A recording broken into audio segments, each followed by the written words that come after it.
Let's hand over this session to the collective high C for bringing us together.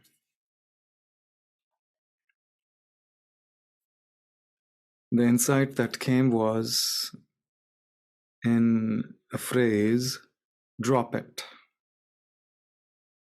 Whatever it is, whether it is bothering me, whether it is not to my liking, not to my preference, not to my desired outcome, doesn't suit my values, it's not something what I want the other person to say or do. And the narrative, how could that person do this? How could that person not see it?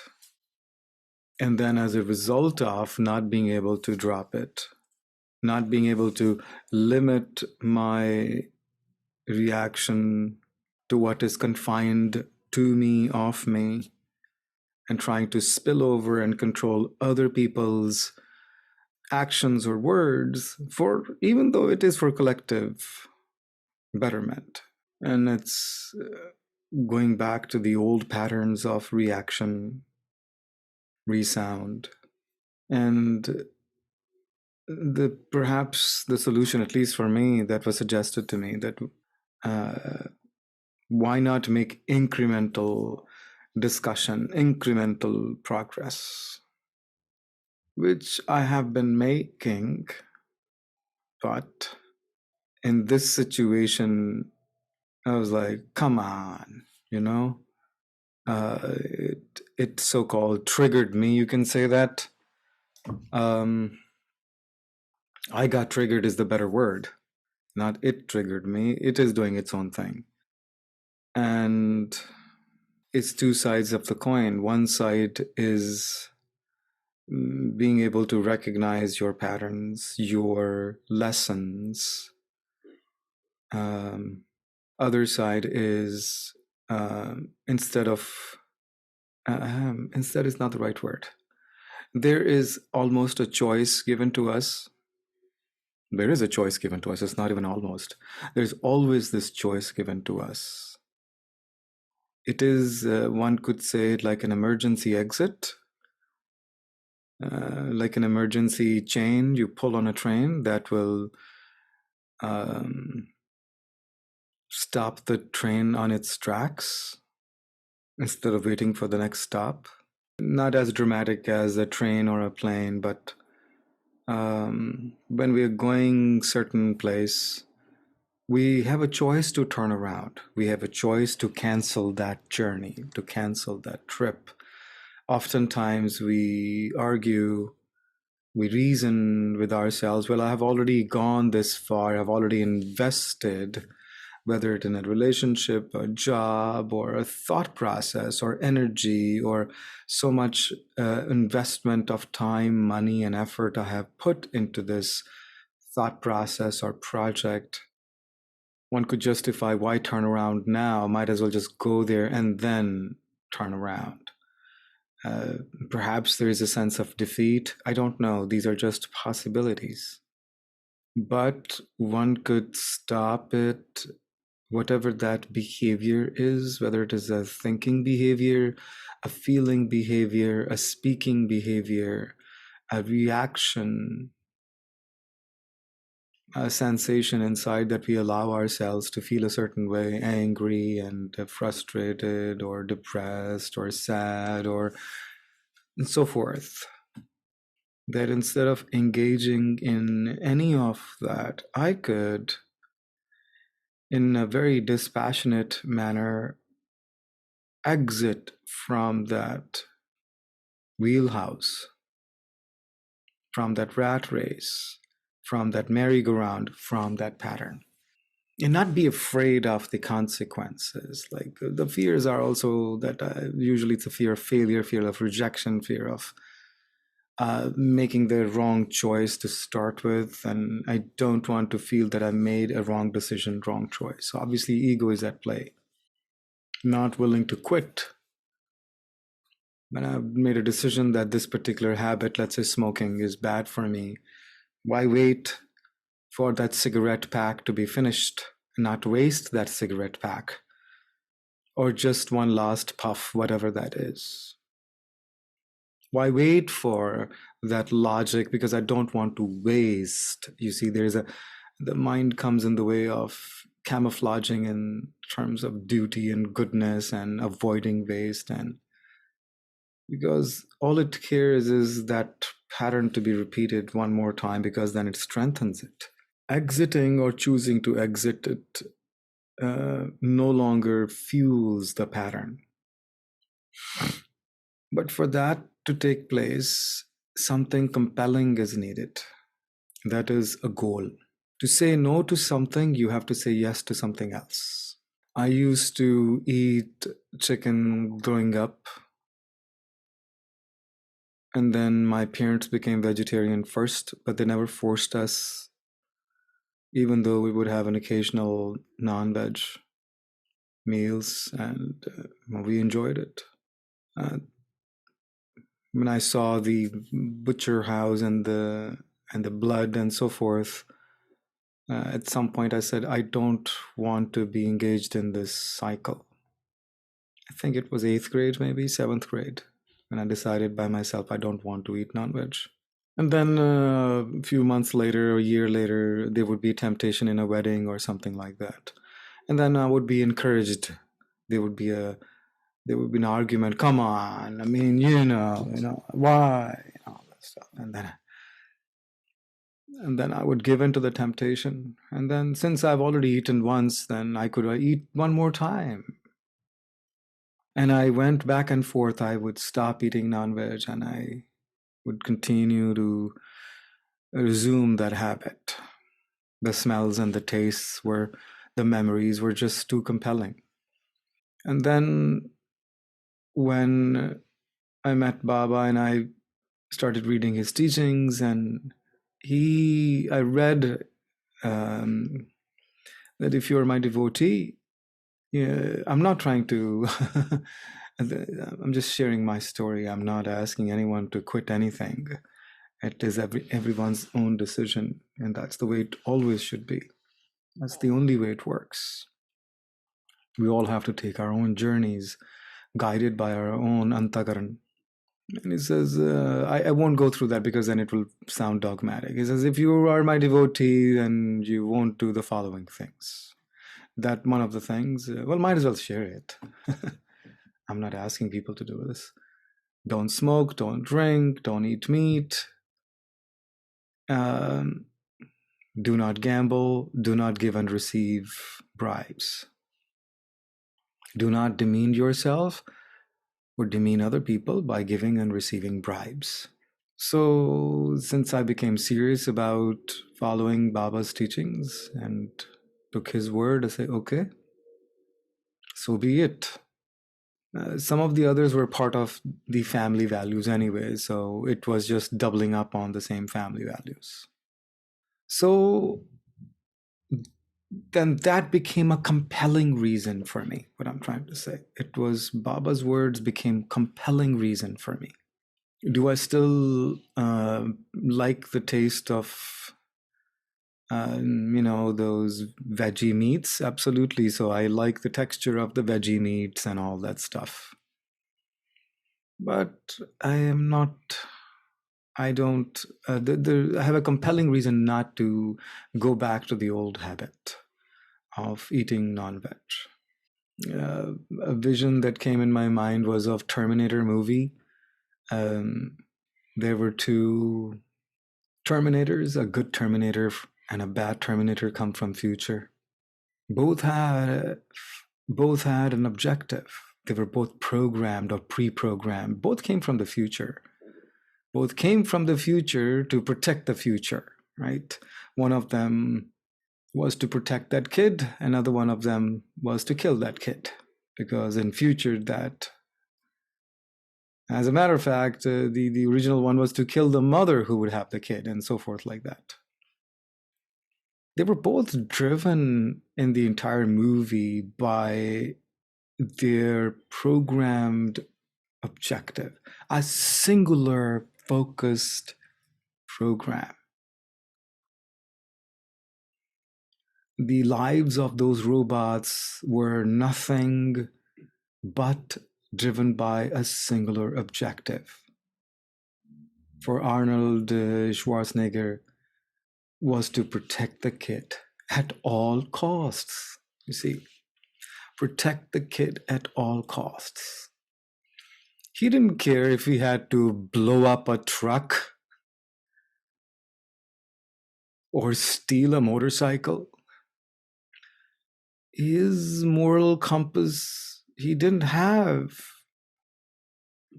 a moral compass like us.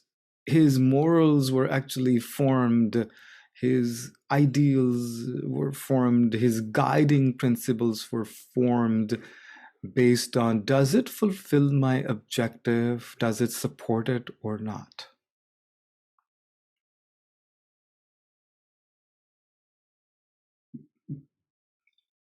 He had a mission.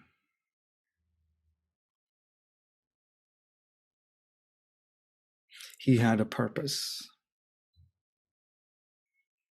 All of us do, or all of us have the option to find what that mission is.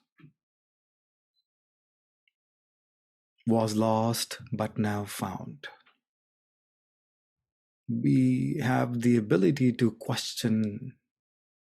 We have the ability to question the question. We have the ability to question the status quo. We have the ability to question my own self. Who am I? We have the freedom to question, who are you if you are God? What is God? Where are you?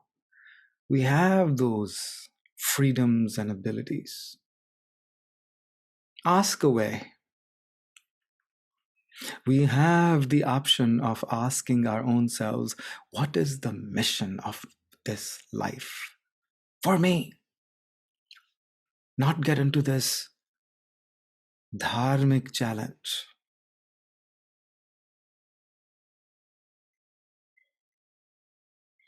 Once I follow my last lesson in SSE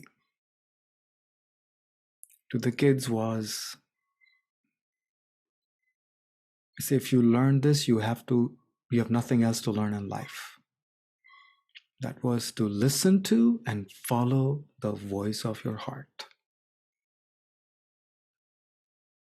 Because once you're connected to that fountain never dries up. It's the Akshaya Patra of wisdom.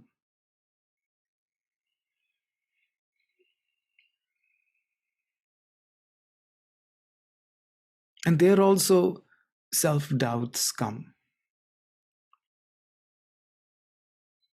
Do I know the difference of the voice of my heart and mind? And what if it is contaminated with my own desires? All kinds of ideas will come.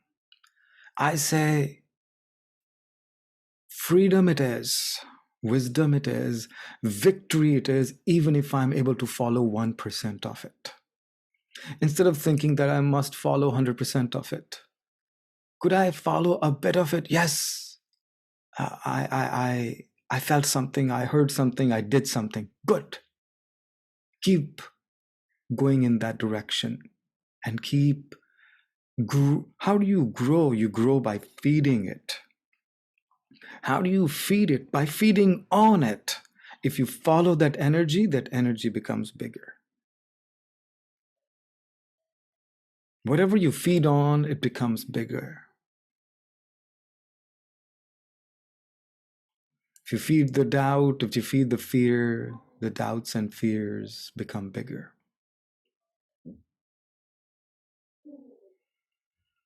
I can drop my fears and doubts right now. I can just drop them and choose to believe. It's almost like gold mining. You can buy some gold dust and sieve through it. It's a sifting process.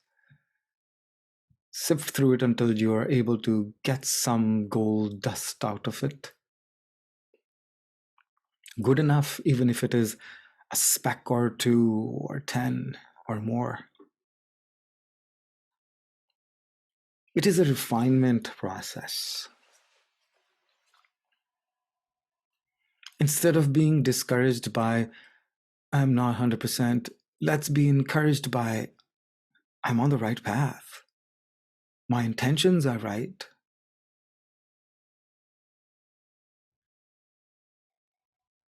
And I follow what I think is the heart, even if it is mistaken. It's okay.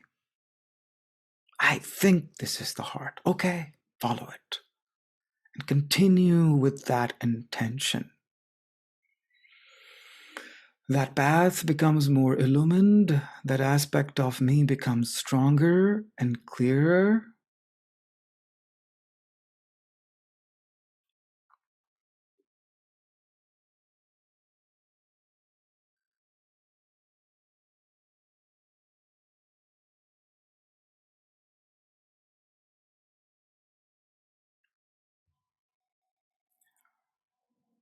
It reminded me of a story that Jeremy was sharing the other day.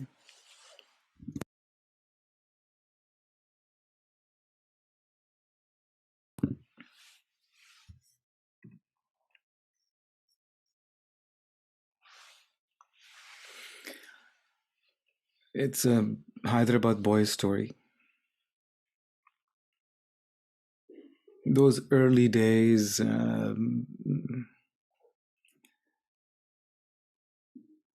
they came to Baba's birthday and they were looking for some seva hour, I guess, and they saw the toilets being dirty, and they self-employed them in this seva. They got cleaning supplies and then jumped right in and started cleaning the toilets.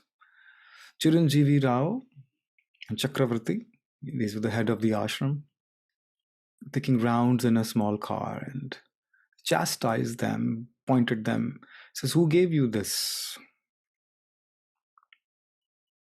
job? You can't just willy-nilly come and do this. You have to be assigned seva. And one of the boys, he spoke back saying, this is my home. I don't need anyone's permission. Do I need anyone's permission to clean my own home? Obviously, it hurt the egos of those in charge, clearly. And also, they were protocol and rule driven. Right? You see what drives you. The rules were broken, even with good intentions, and they were not allowed. They didn't want uncontrolled atmosphere. The next opportunity, Baba had an audience with the group. Obviously, Baba was very happy because what God looks at is your intention. So instead of punishing, Baba said, well, how can I reward you with the seva that you did, the way you did? Baba said, the only way to reward you for the seva you did is to give you yet another opportunity to do seva.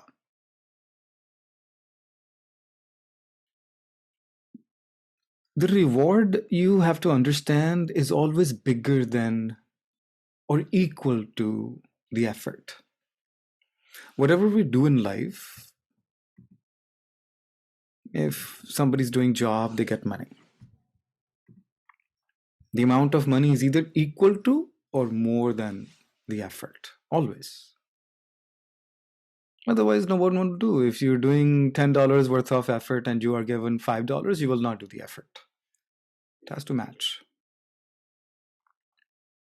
So in this case, the reward that Baba gave must be equal to or more than the actual effort. So this proves that seva is its own reward.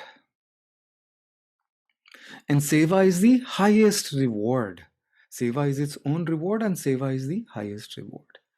Because what you derive out of it, the joy, the bliss, the feeling of oneness, because seva breaks down the barriers between you and I. Oh, it's your toilet. It is not my toilet. Why should I clean your toilet? It is your job. It is your duty. Seva is beyond dharma, beyond dharma, beyond all right, wrong, good, bad. It is gunatita. It transcends you. It is transcending and it also transcends you. And feeling of oneness is nothing but meditation, isn't it? When seva is done as seva bhav, not as physical activity, obviously.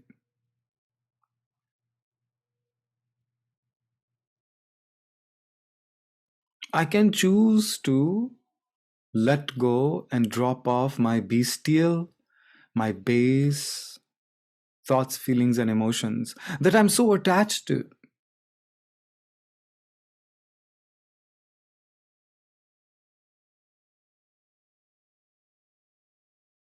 Why am I so attached to?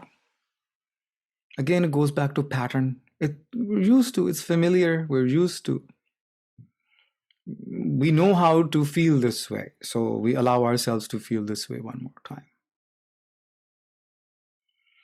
It's always the new feeling that is a problem. When someone falls in love, their heart flutters a certain way and they don't know how to deal with that feeling because it's the first time, you see. And when one is exposed to a certain type of fear, let's say fear of certain height, you get a certain type of fearful feeling that you have not felt before and feels very uneasy. It's not that you have not felt fear before or love before, but it is the newness of the feeling that we don't know how to deal with it. If it is a familiar road of sadness, anger, rejection, whatever it is, and if we go through it one more time, I know how it feels. And I allow myself to do it for some time. So we're saying we can exit it. We can exit it. But for that, we need some mission, some purpose, some goal, something that I want in my life. And that is where the question comes in place. Baba asks us all the time, what do you really want?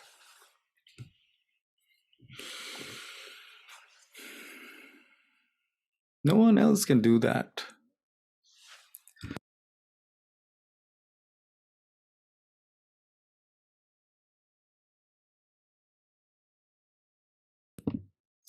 No one else can give that answer. Because the question is not what should you want? The question is, what do I want? What do I really, really, really, really, really want? Because when that becomes my life's mission, then I can drop anything that is not serving my life's mission.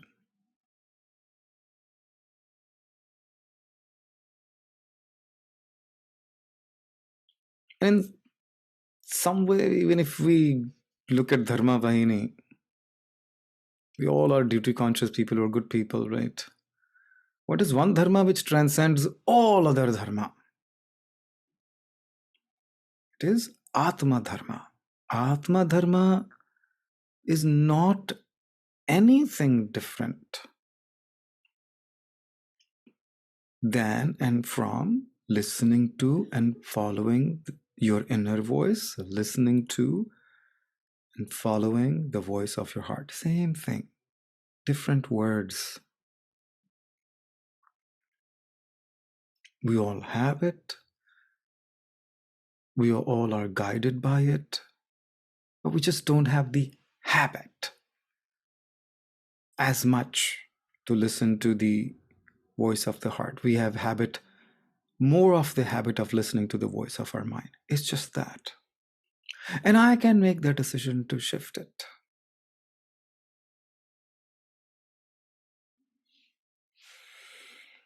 And for that, what helps is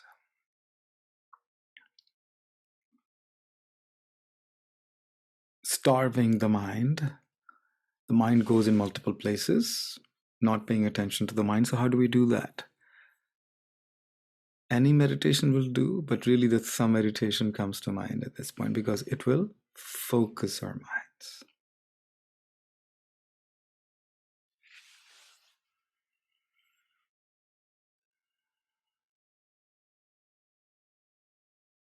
See how now some meditation is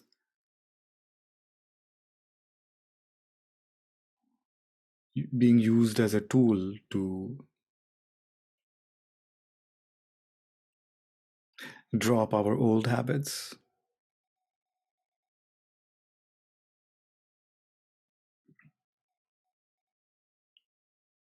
as a way to listen to the voice of our heart. It is a meditation, which means feeling of oneness with that, tuning myself to it.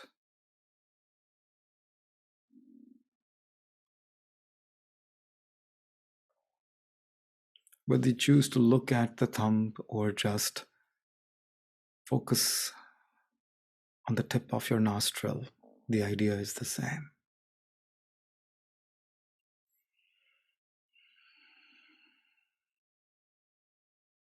Let's practice it, this mindlessness,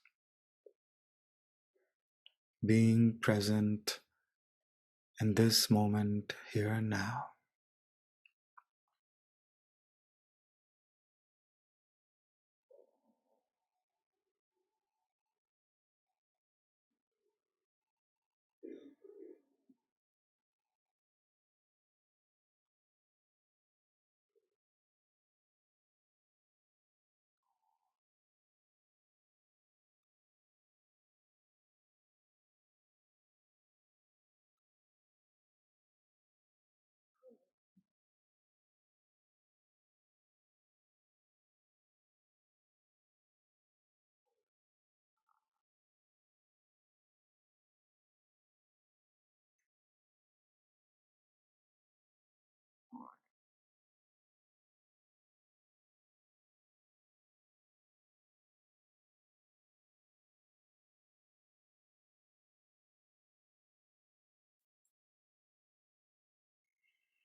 So, the fuel that is needed to drop old pattern is some sort of singular focused a mission.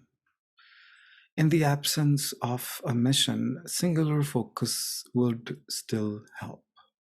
That's the idea. Because we retrieve our energies and attentions from going to multiple places. And when we retrieve our attention or awareness from those multiple unnecessary places, those narratives, those ideas which we had created or propagated or fueled or kept alive. Maybe it came from somewhere else, but I'm feeding it constantly with my own energy, my time, my attention. When I no longer give that attention, it starves those patterns, ideas, voices, sentences, concepts. And then it becomes easier to drop it because there will be very little fight on the other side.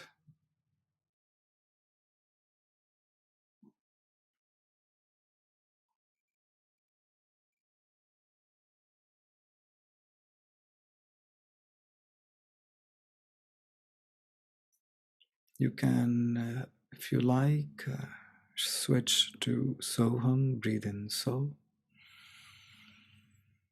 breathe out Hum. Breathe in a desired outcome and breathe out undesirable outcome.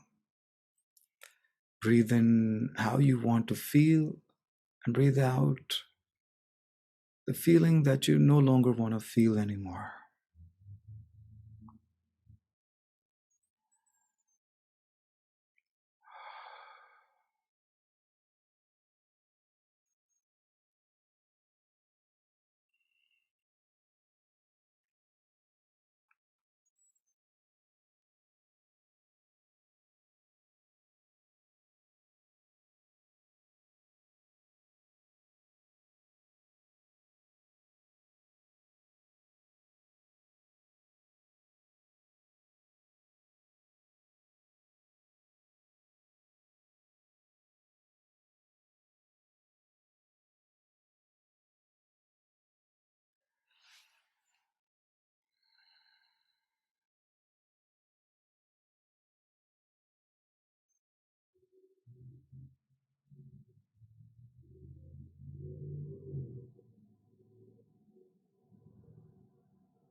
If mind goes back to old thoughts, which it will, allow that process. Is okay, it went back to the old ways of thinking and feeling. Okay, reset, reset, reset. Breathe in desirable, breathe out undesirable. Breathe in what I want, breathe out what I don't want. Breathe in the objective, breathe out the obstacle, and so forth. Breathe in the way I want to feel, breathe out the way I don't want to feel.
Actually, I don't even have to drop it because I am just singularly fueled and driven by my mission, by my objective. When we are driving a certain place, Along the way, there will be many exits, there'll be many roads which will go in the other direction.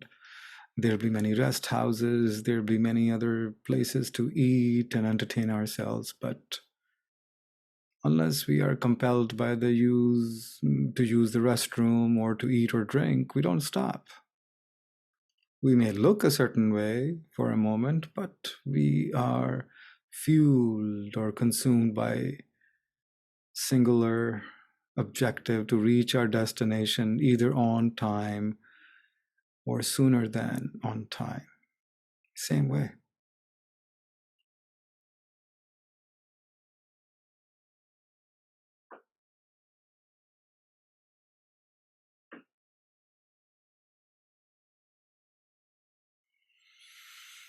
You ready? You run your hands over your body.